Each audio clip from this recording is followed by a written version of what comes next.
summertime coming to a close, it's time for films to get serious, and for studios to start begging for Oscars. Lionsgate is the first to seek nominations with a Western. Yes, cowboys, horses, and countryside. In this story about Russell Crowe, playing an outlaw who is captured, and Christian Bale, the average Joe nobody who has to make sure he's sent to jail, aboard the 310 to Yuma. New Line Cinema doesn't give a shit about awards. Instead, they give us an action-packed popcorn movie about Clive Owen protecting that Italian hottie from The Matrix Reloaded and her baby from Paul Giamatti. There's only one way to survive it all, and that's to shoot 'em up. Revolution Studios might be nominated for some Razzie Awards with this story of two goofy brothers who make a pact to have a kid so their dying dad can have a grandchild before he dies. It looks like someone searched through the Farley brothers' garbage can and found the Brothers Solomon. All I can say about this one is if you love watching CGI dragons destroy a ton of shit while some no-name actors scream and yell, then grab some lotion and a box of Kleenex, cause your fantasies have come true. Prepare for Dragon Wars. Or, if you don't have time to say 2 words, call it D-Wars. Focus Features wouldn't mind some Academy recognition for this David Cronenberg drama about the Russian mafia. Naomi Watts finds a diary with some incriminating evidence about Viggo Mortensen and his Eastern Bloc crime family. Maybe they'll fall in love, or maybe he'll whack her and the baby in Eastern Promises. Billy Bob Thornton plays guess what? An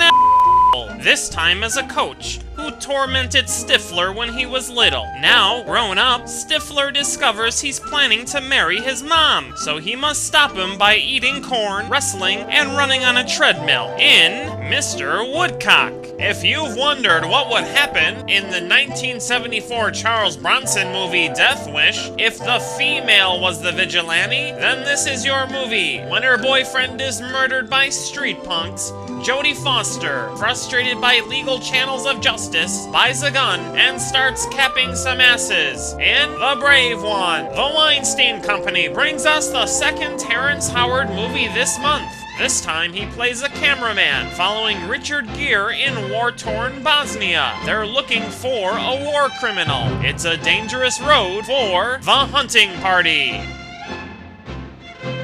Lionsgate thinks women are so desperate to find Mr. Right that they'd a guy if it meant the next man they'd meet, they'd marry. So when Dane Cook meets Jessica Alba, he wants her to stick around. That means not her while he tries to break this curse that makes him Good Luck Chuck.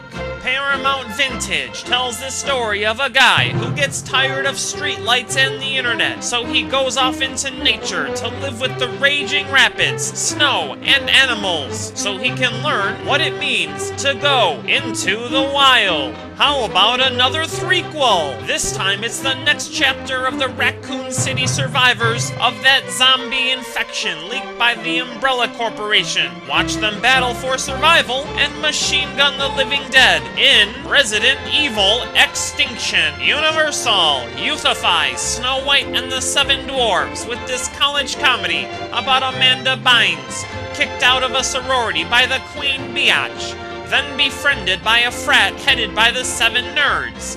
They help her battle to become the most popular girl on campus, known as Sydney White.